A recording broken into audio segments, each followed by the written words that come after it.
सद्बुद्धि, सन्मार्ग और कार्य का संकल्प देना, अडिग रहे विश्वास तुम पर, ऐसा अंतः कर देना, मेरे हृदय में आने में तुम्हें कोई संकोच न हो। हे गुरुदेव, मुझे नज़रों से दूर कभी न होने देना। हे गुरुदेव, मुझे नज़रों से दूर कभी न होने देना। नमस्कार, गायत्री चिंतन धारा के इस सतत प्रवाह में आपका स्वागत है।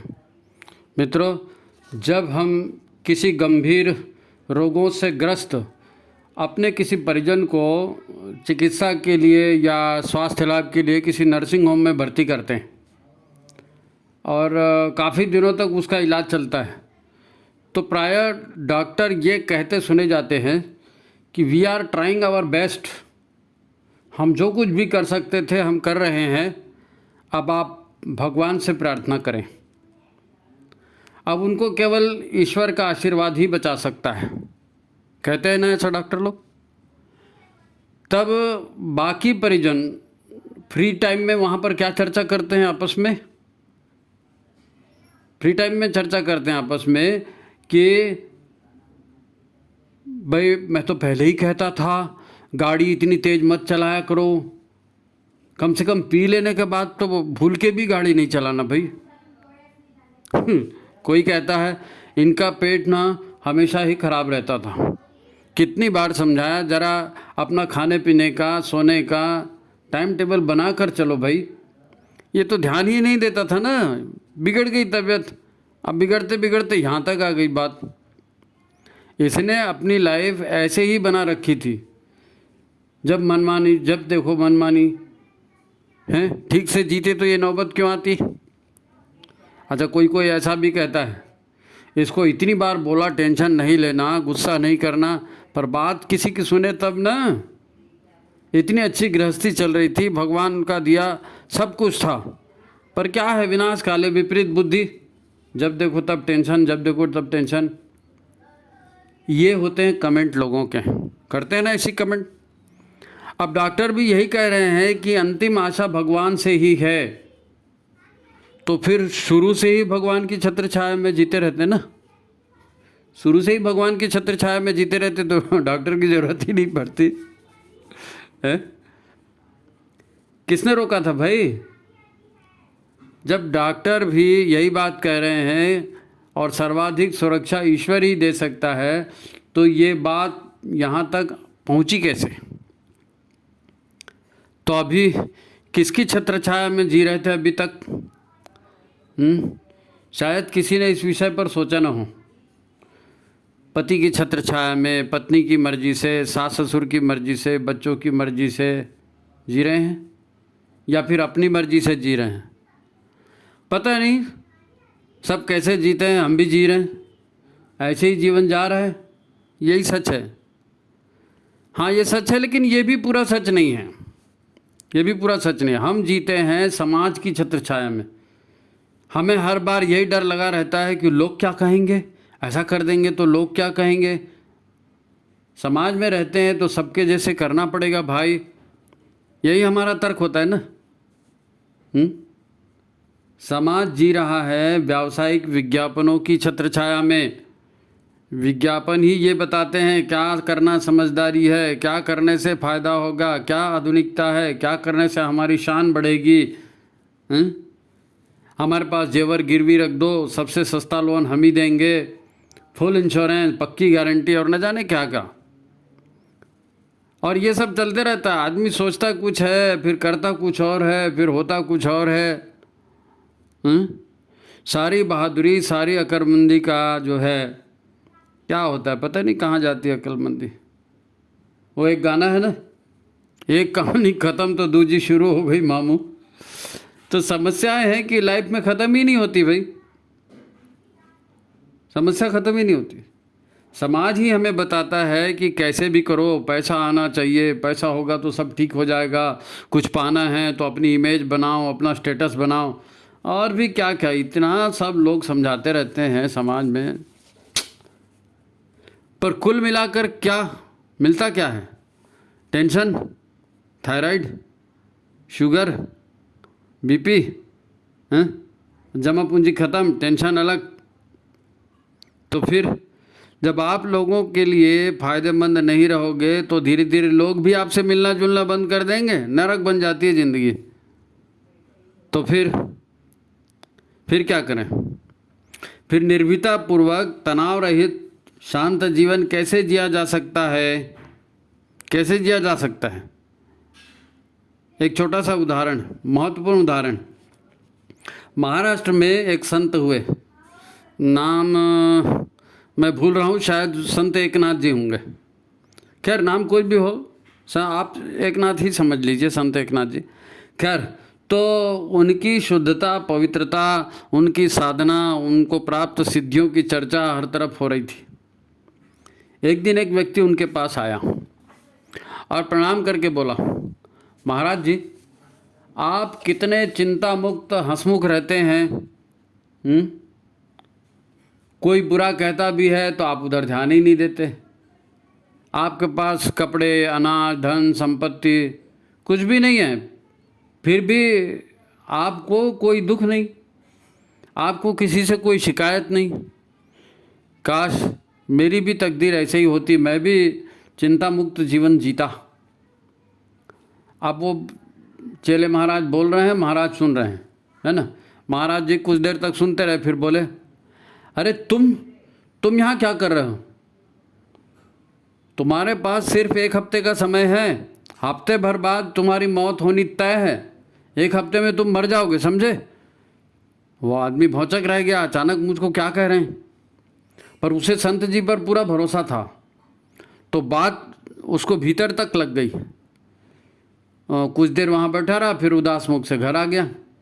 अब उसका कहीं मन नहीं लग रहा था, बार बार यही बात दिमाग में कि 6 दिन बाद मेरी मौत निश्चित है, 6 दिन बाद मेरी मौत निश्चित है। अब क्या करें, मौत तो टलेगी नहीं। महाराज जी ने मुझसे ही ऐसा क्यों कहा? कोई तो बात देखी होगी मेरे अंदर, वो तो अंतर्यामी है, हैं? तो उसका काम धाम में कहीं जी नहीं लगा। जिस का जो भी उधार उसने लिया था, बोले अब मरना तो है ही है, चल भाई चुका देता हूँ, सब चुका दिए, है ना। और उसको ऐसा लग रहा था कि इसको मेरी वजह से तकलीफ़ हुई है, कुछ कष्ट हुआ है, तो उससे जाके फिर माफ़ी भी मांगे उसने 2 दिन में।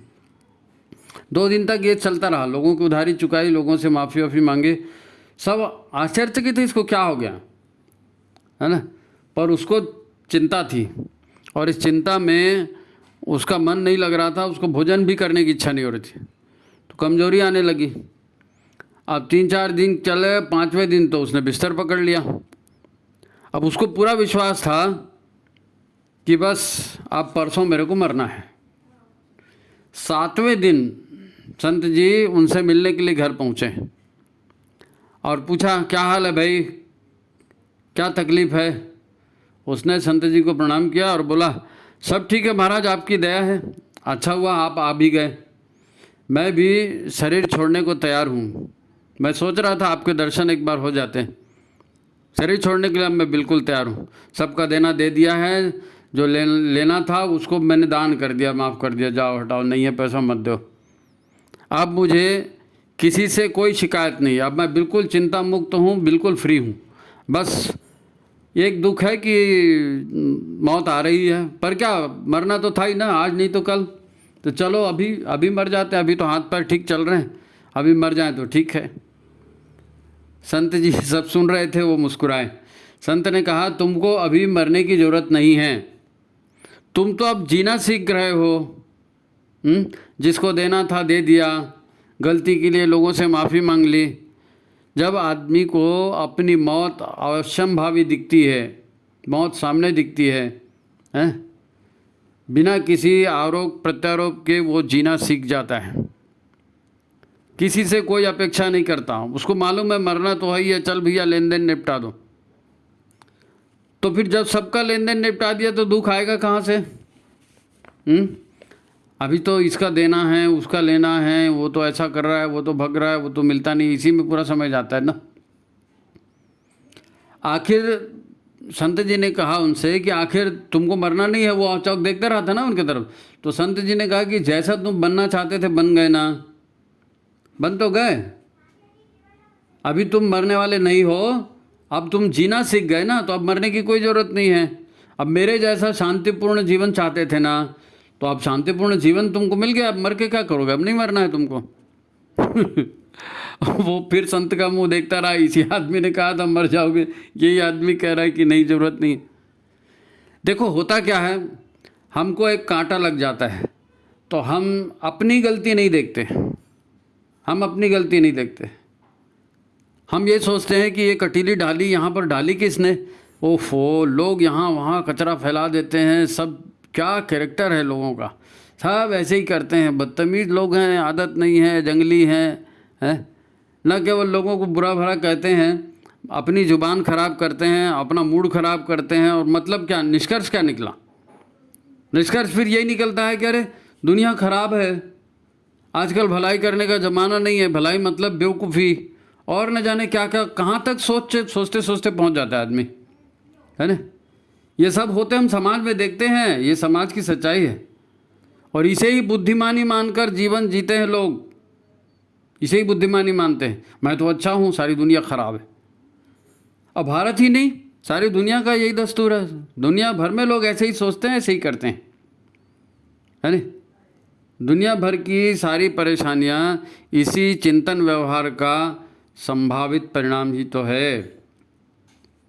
हम चारों ओर क्या देखते हैं, जो देखते हैं अनुभव करते हैं वैसा ही जीवन जीते हैं, है ना। इसलिए किसी को कुछ सिखाना नहीं पड़ता, किसी को कुछ सिखाना नहीं पड़ता। सबसे बड़ा विद्यालय तो समाज ही है, सब एक दूसरे की देखा सीख जाते हैं। सबसे बड़ी प्रवृत्ति अनुसरण की प्रवृत्ति है ना, उसमें दिमाग नहीं लगाना पड़ता, उसने किया चलो हम भी करते हैं, सरल काम है। तो समाज से सीखते हैं, समाज का अनुसरण करते हैं, इसी को कहा गया है कि समाज की छत्रछाया में जीते हैं। अब आप समाज से हटकर कुछ करेंगे नहीं, है ना। और मान लो कभी आपने समाज से हट के कुछ कर दिया, कहीं प्रवचन सुन के आए, कोई अच्छी किताब पढ़ ली, कुछ अच्छी सत्संग हो गई, और आप समाज से हट के कुछ करने लगे, तो आपके घर में ही आपका विरोध सबसे पहले चालू हो जाएगा। और ये इस बात का सबूत है कि हम लोगों की, समाज की इच्छा से जीते हैं, अपनी इच्छा से, अपने स्वभाव से नहीं जीते। जहाँ वैज्ञानिक बुद्धि, नवीन सोच या सुधारवादी सोच के लिए समाज में कोई जगह नहीं है, आज के समाज में कोई जगह नहीं। वैसे कहने को तो आजकल का युग वैज्ञानिक युग कहलाता है कि नहीं भाई, साइंस का, टेक्नोलॉजी का ज़माना है, परंतु हम विज्ञान के नहीं, बाजार के युग में जी रहे हैं भाई। बाजार की बात हो रही है हमारे यहाँ। टेक्नोलॉजी को कौन जानता है, कोई टेक्नोलॉजी मशीनें खरीद के आते हैं, किसी को मालूम रहता है इसके अंदर क्या काम कर रहा है, कैसे काम कर रहे हैं। मोबाइल लेके आ जाते हैं, ऑपरेट करना आता है क्या, नहीं आता है। हम बाजार से प्रभावित हैं, बाजार के युग में जी रहे हैं। विज्ञान का युग उनके लिए पैसा कमाने के लिए हमारे से खर्चा करवाना है उनको, हमारे सारे निर्णय बाजार के, विज्ञापनों के, झूठे प्रचारवाद के, इसी के प्रभाव में लिए जाते हैं। आज हमारा पूरा समाज स्वार्थी ताकतों द्वारा फैलाए गए भ्रम की छत्रछाया में जी रहा है। तो लाभ उनका होता है, शोषण हमारा होता है, जीवन हमारा जाता है, हैं? बाजार हमारी भावनाओं और हमारी ऊर्जाओं का दोहन कर रहा है, और फिर हम परेशान हो रहे हैं। इसी से हम स्वतः अपने कर्मों से दुखी हो रहे हैं, दुखों को हम स्वतः अपने कर्मों से आमंत्रित कर रहे हैं, और फिर हम दुखी होते हैं तो तनाव होता है, दस्त परेशानियाँ आती हैं, वो लग।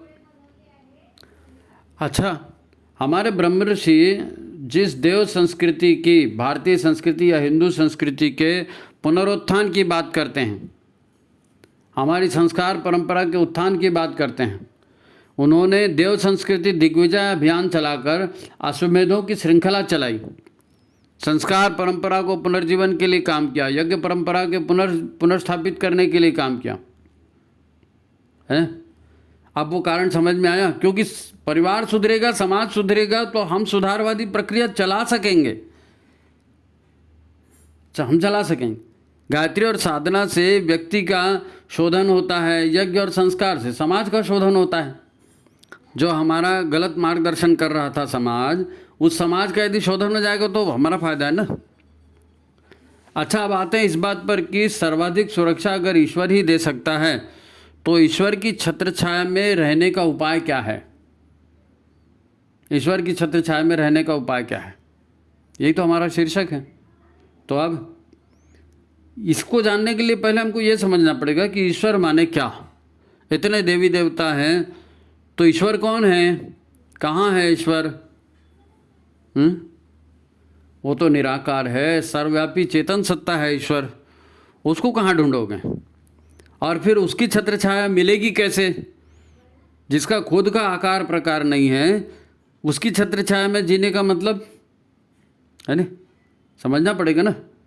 वैसे भी सृष्टि और सृजनकर्ता, परमात्मा ने ये संसार बनाया ना, तो सृष्टि और सृजनकर्ता को अलग अलग देख करके समझा नहीं जा सकता, है नहीं।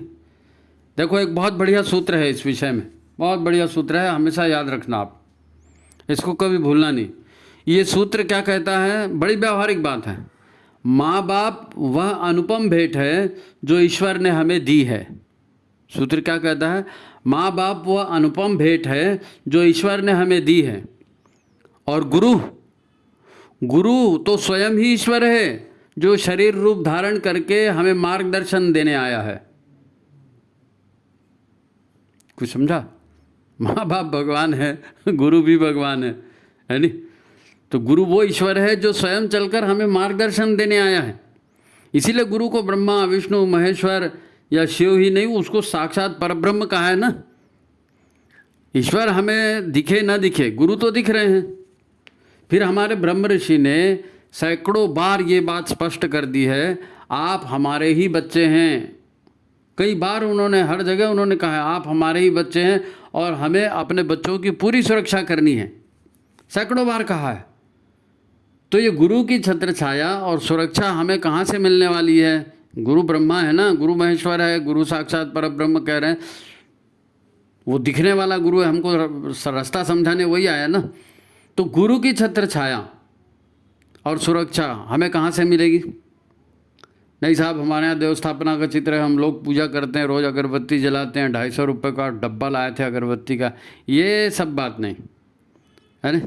तो सबसे पहले उपासना और साधना काल में गुरुदेव हमको सीधी प्रेरणा देते हैं। फोटो रखने से कुछ नहीं होगा, आप उपासना करेंगे है ना, और गायत्री साधना करेंगे, ध्यान करेंगे, तो उसमें गुरुदेव आपको सीधी प्रेरणा अपने आपके अंतःकरण में देंगे। और फिर परिवार समाज है ना, जिस प्रमाण में सुसंस्कारित होते जाएगा उसी प्रमाण में हमें सुरक्षा के साधन भी मिलेंगे, सेवा मिलेगी, प्रेम मिलेगा, उपहार मिलेगा, सब कुछ मिलेगा। अब आज जो लोग स्वयं अहंकार में या बाजारवाद की छत्र छाया में जी रहे हैं, तो वहाँ पहले तो चमक दमक दिखती है। बाजारवाद सबको आकर्षित करता है, सब उसकी चमक दमक देख के आकर्षित हो जाते हैं, फिर जल्दी वो चमक फीकी पड़ते जाती है। आप देखते हैं ना कि आजकल न तो परिवार ठीक से चल पा रहे हैं, न विवाह टिक पा रहे हैं, न ही संतानें ठीक पैदा हो रही हैं।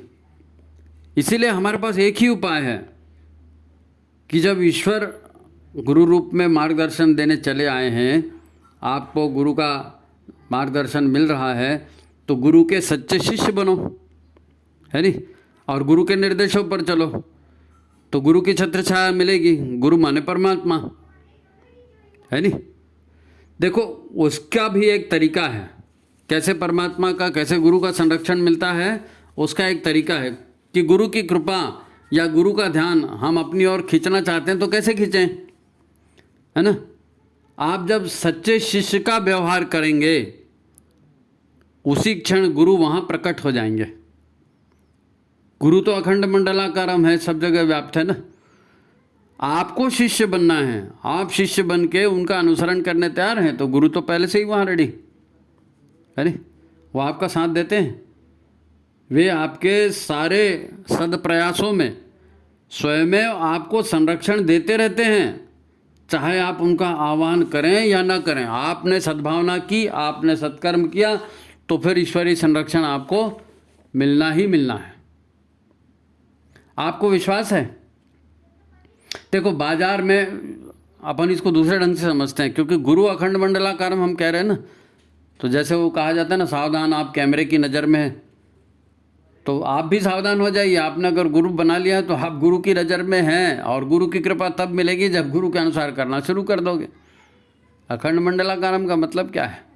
चराचर व्याप्तम, है नी। तो आप तो उनकी नज़र में हैं, वो देने को तैयार है, लेकिन आप उनके शिष्य बनोगे तब ना। बाजार में, अस्पताल में, स्टेशन में, भीड़ वाली सभी जगह पर जैसे सीसीटीवी की निगरानी होती है, वैसे आपकी निगरानी गुरु भी करते हैं, गुरु भी करते हैं। जब आप फेसबुक पर, व्हाट्सएप पर कोई चीज़ डालते हैं ना, अपना विचार देते हैं, अपना प्रचार करते हैं, तो क्या होता है? ये तो व्यावसायिक कंपनियों का मार्केट है ना। तो ये आप जो भी फ़ोटो डाल रहे हैं, जो भी विचार डाल रहे हैं, ये डाटा जो है ये वो कलेक्ट करते हैं। आपकी रुचि, आपके विचार, आपका मूड, ये सब उनको इंटरनेट के थ्रू बाज़ार की कंपनियों के पास पहुंच जाता है, और फिर कंपनियां उसी जानकारी के आधार पर आपसे पैसे निकलवाती हैं, आपको ठगती हैं, है ना। आपका प्रयास करती हैं। आप कभी भी यूट्यूब में कोई एक वीडियो डालना, मान लिया आपने हेल्थ का वीडियो डाला तो हेल्थ ही हेल्थ के वीडियो आएंगे। आपने क्रिकेट का डाला तो क्रिकेट ही क्रिकेट के आएंगे। ये कैसे पता चलता है? ये कृत्रिम बुद्धिमत्ता, मोबाइल में कृत्रिम बुद्धिमत्ता है। आप जो देखोगे, आप गंदा वीडियो देखोगे तो गंदे ही गंदे वीडियो आते जाएंगे। फिर आप 1000 कोशिश करते रहो, आपने देखा तो वो वही आएगा ना, क्योंकि कंपनियों के पास डाटा पहुंच गया और कंपनियां जो है आपको भड़काने लगी। तो गुरु के पास आपकी सद्भावना पहुंचती है, आपके सत्कर्मों की खुशबू पहुंचती है ना। आप कंपनियों की छत्र छाया में जी रहे हैं ना, अब गुरु की छत्र छाया में जिए और विश्वास करें कि आप केवल सद्भावना करें, सत्संकल्प करें, है ना। जहाँ इंटरनेट की कोई ज़रूरत नहीं है, हैंडसेट की ज़रूरत नहीं है।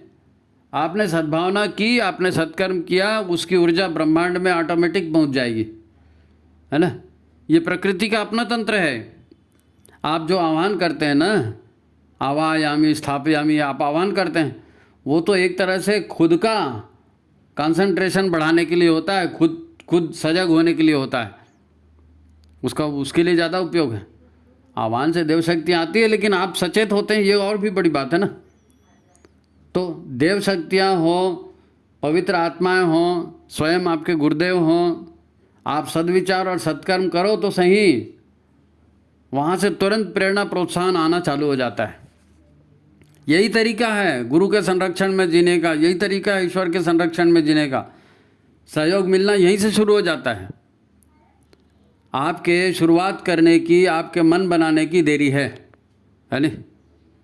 आपने मन बनाया, आपने भावना की, और वो सब गुरु का मार्गदर्शन चालू हो गया। गुरु के आह्वान के लिए हम क्या करते हैं? कहते हैं ना मंत्र, अखंड मंडलाकारम व्याप्तम येन चराचरम। अब जो गुरु रूप ईश्वरीय सत्ता अखंड ब्रह्मांड के चर अचर में सर्वत्र व्याप्त है, तो वह आप तक ऑलरेडी पहुंची हुई है। पहुंचना नहीं है गुरु को कहीं, गुरु तो ऑलरेडी पहुंचा हुआ है। हमने कहा ना, जैसे कैमरे की निगरानी में आप रहते हैं, वैसे गुरु की निगरानी में आप हैं। आपको सद्भावना और सत्कर्मों का खाली स्विच ऑन करना है, बस। सद्भावना और सत्कर्मों का स्विच ऑन। छल, प्रपंच, कूट, फलाना ठिकाना, इससे ये सब गुरु को पसंद नहीं है ना। पावन बना दो हे देव सविता, उनको पवित्रता चाहिए। तो उनकी छत्र छाया मिलनी शुरू हो जाएगी यदि आप सद्भावना से, सत्कर्म से अपनी ज़िंदगी चलाएंगे। अब कुछ लोग कहेंगे कि हमने तो ऐसे ही करने का कई बार प्रयास किया था भाई साहब, हमने ये शुरू किया, हमने वो शुरू किया, फिर हमारे घर में ही उसका विरोध शुरू हो गया, घर वाले ही उसके लिए तैयार नहीं होते। तो ये एक सामान्य सी बात है ना, सामान्य सी बात है कि काम करने मात्र से या भावना करने मात्र से काम पूरा नहीं होता। ये जो घर वाले हैं ना, ये जो समाज वाले हैं, इनको भी आपको अपने अनुकूल बनाना पड़ेगा, इनको भी अपने अनुकूल बनाना पड़ेगा। आप यज्ञ करते हैं ना, यज्ञ माने क्या? यज्ञ माने सद्भावना सत्कर्म। तो सद्भावना सत्कर्म करते हैं, उसमें कर्मकांड होता है ना एक, रक्षा विधानम पूर्वे रक्षतु वाराह अग्नेयाम गरुड़ध्वजा दक्षिणे पद्मनाभस्तु। ये क्या कहते हैं? 10 दिशाओं से आपत्तियां आ सकती हैं, विपत्तियां आ सकती हैं। तो आपने सोचा मैं गुरु के मार्गदर्शन पे चलूंगा, गुरु ने ये कहा, उनकी छत्र छाया में मेरे को जीना है। अब आपने करना शुरू कर दिया, लेकिन अभी तक तो नहीं कर रहे थे, अभी तक नहीं कर रहे थे। अब परिवार वाले बेचारे, उनको क्या मालूम, वो भौचक हो जाते हैं, क्या हो गया इस आदमी को, अभी तक तो कुछ नहीं कर रहा था, अचानक ये सब माला वाला घुमाना शुरू कर दिया, चंदन लगाना शुरू कर दिया, अचानक ये सब ऐसा करना शुरू कर दिया। वो अकबका जाते हैं और फिर वो आपका विरोध करते हैं, अब बहुत हो गया पंडिताई तुम्हारी, अब ये करो वो करो।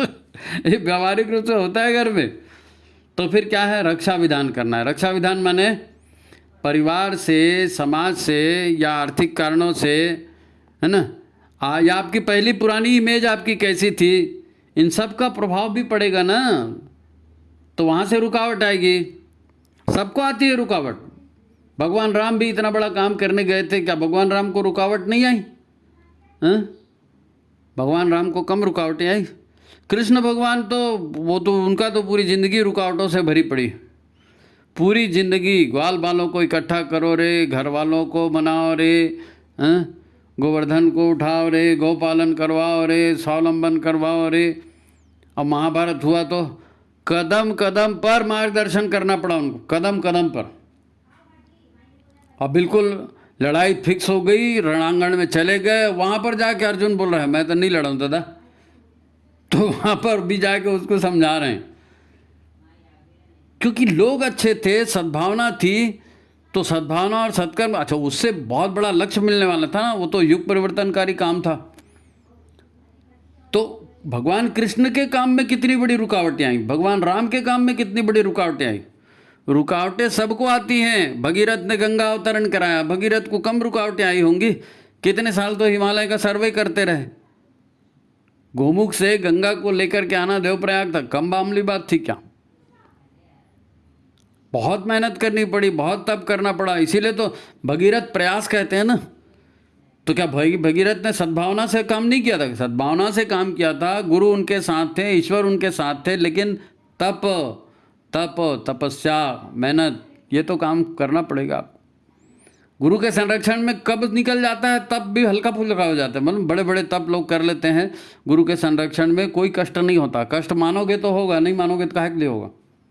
गुरु के संरक्षण में जो करते हैं ना, अपनी इच्छा गुरु को समर्पित कर देते हैं, तो फिर दुख उनको नहीं होता है ना। तो सभी को रक्षा विधान में काफ़ी समय लगा, काफ़ी कठोर तप करना पड़ा, किंतु फिर भी रास्ता साफ भी होते गया। तपस्या की तो ऐसा नहीं है कि कुछ नहीं हुआ, साफ भी होते गया, भगवान सहयोग करते गए। अर्जुन ने कैसे किया, वहाँ तो कितनी बड़ी बड़ी मुसीबतें थी। भीष्म पितामह के रहते वो तो कुछ कर नहीं सकते थे, उनसे बड़ा महारथी कौन था? फिर कर्ण तो अर्जुन से 21 ही था ना, तो कर्ण से भी जीतना मुश्किल था।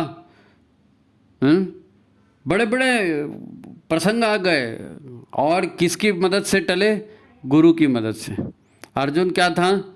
अर्जुन गुरु के संरक्षण में जी रहा था, गुरु की छत्रछाया में जी रहा था, गुरु के कहने पर चल रहा था, तो फिर गुरु के माध्यम से ये सारी मुसीबतें भी दूर हुई, है ना।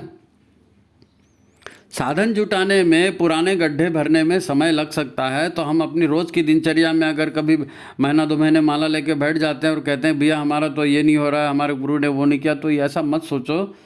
तप करना पड़ेगा, भगवान परीक्षा भी लेते हैं, भगवान की परीक्षा में उत्तीर्ण होना पड़ेगा। ऊपरी ऊपर कर रहे हो तुम कि भीतरी मन से कर रहे हो, तो उसके सबूत दे होना पड़ेगा ना, है ना। ईश्वर की इच्छा तो है, परित्राणाय साधूनाम विनाशाय च दुष्कृताम। तो आप दुष्प्रवृत्तियों को हटाने के लिए जाओगे तो भी भगवान सहयोग करेंगे, और यदि आप साधु हैं, सज्जन हैं, सत्कर्म कर रहे हैं, तो आपकी सहायता वैसे भी करेंगे ही करेंगे, है ना। आप ईश्वर या गुरु का ही काम कर रहे हैं ना, तो आपको वो सफलता दिलाएंगे, विश्वास रखिए, है ना। किसी का तप कभी खाली नहीं जाता, कभी खाली नहीं जाता। अब जितनी बड़ी चीज़ आपको पानी है, वो तो उसकी उतनी बड़ी कीमत भी तो चुकानी पड़ेगी ना। हाँ, भगवान कभी अन्याय नहीं होने देते, इसलिए भगवान की छत्र छाया में जीने से हमेशा जो है उद्धार होता है, हमेशा जो है सफलता मिलती है ना।